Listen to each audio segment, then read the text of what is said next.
When it comes to NASCAR, the stakes are always high, and tensions may run hotter than a burning rubber on the track.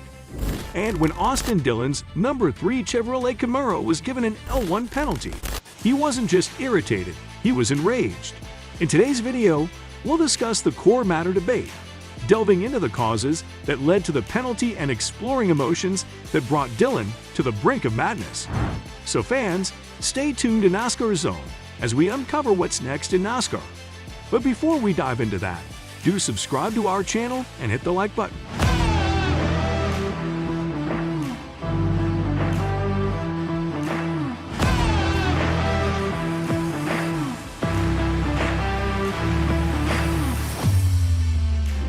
The Richard Childress racing team for Austin Dillon got an L1 penalty on Wednesday after Dillon's Chevrolet was taken to the NASCAR R&D Center for more inspection and found to have illegal underwing parts.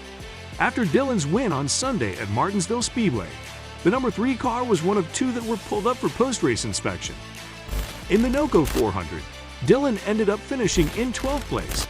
There were no problems found with Stewart Haas Racing driver Ryan Preece's car. When determining the punishment for Dillon, NASCAR referred to sections 14.1C and E and Q of the rulebook. This part is referred to as Overall Assembled Vehicle Rules, and it is accompanied by section 14.6.1A and D, which describes underwing assembly, mounting, and underwing stay assembly hardware. Dillon has been docked 60 title points and 5 playoff points. His crew chief, Keith Rodden, has been fined $75,000 and suspended from the next 2 Cup Series races, which will take place at Talladega Superspeedway and Dover Motor Speedway, respectively. They're doing a lot of studying, working out, just kind of staying in my lane as a driver and letting the guys handle it at the shop because they know better than anybody what really is going on, even me for sure. After the penalty, RCR said their statement, "We are disappointed in the penalty that NASCAR issued to Richard Childress Racing following the recent NASCAR Cup Series race at Martinsville Speedway and plan to go through the appeal process." Only 2 of Dillon's races in 2023 have finished in the top 10. In the second race of the season, he finished in 9th place at Auto Club Speedway. However, he did finish 3rd at the Bristol Dirt event.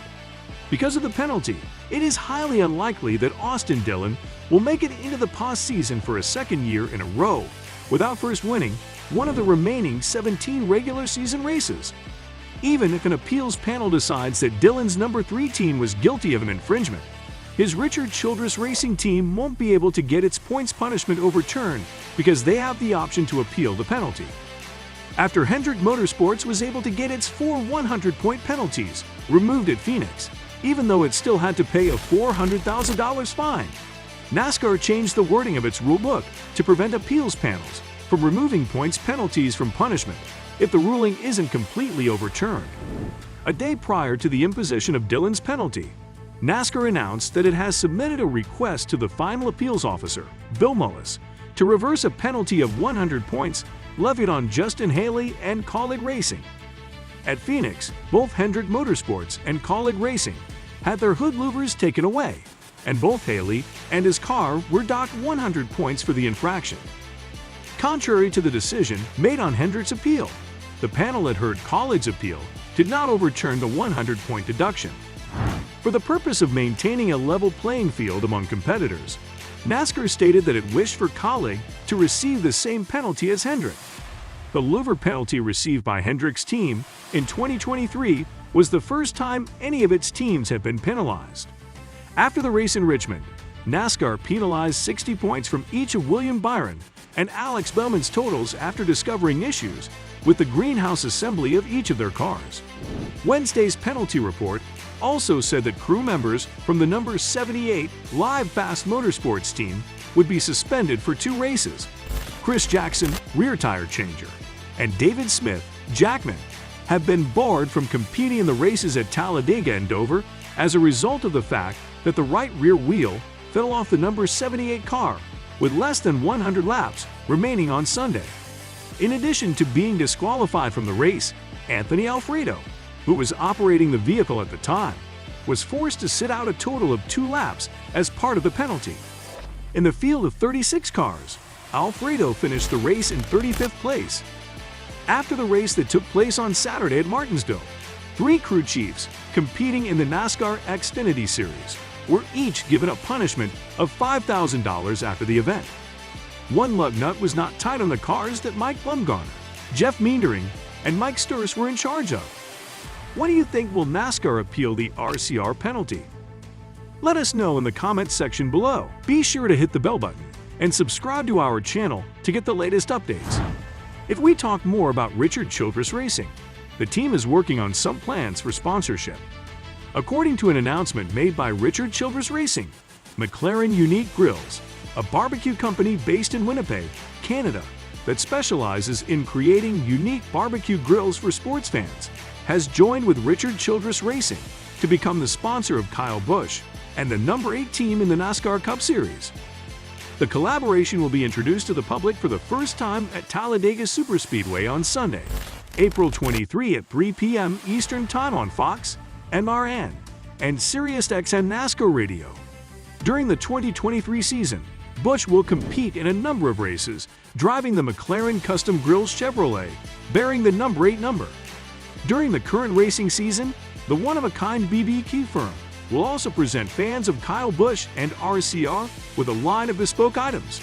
Both Richard Childress Racing and Kyle Busch have a wide-reaching fan appeal, so we can't wait to cater to their passionate fan base with our custom grills, said Mike McLaren, the owner of McLaren Unique Grills.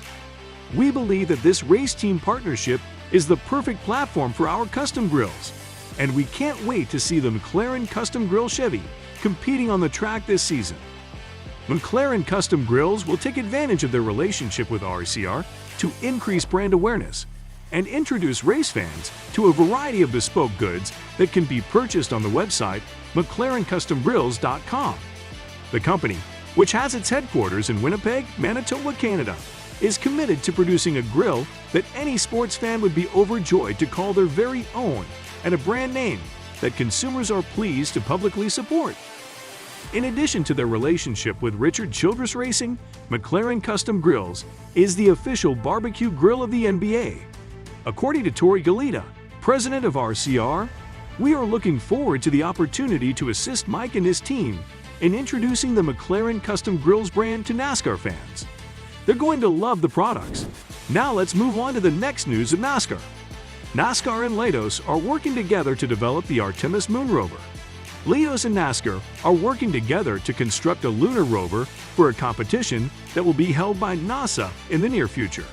This past Monday, Leidos presented their design for a lunar terrain vehicle, LTV, that has the capacity to transport 2 people for trips throughout the surface of the moon.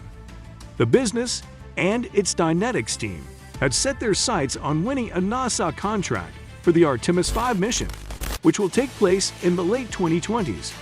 Jonathan Pettis, the Senior Vice President for Aerospace, Defense, and Civil Operations at Dynetics, talked about NASCAR's plans for a new racing car with features like quick repairs that could be useful for a moon rover.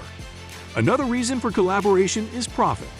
The goal of the Leidos Dynetics Group is to combine their knowledge in the construction of race vehicles along with NASCAR's fan base, marketing, and the skills they have gained in providing space services for NASA.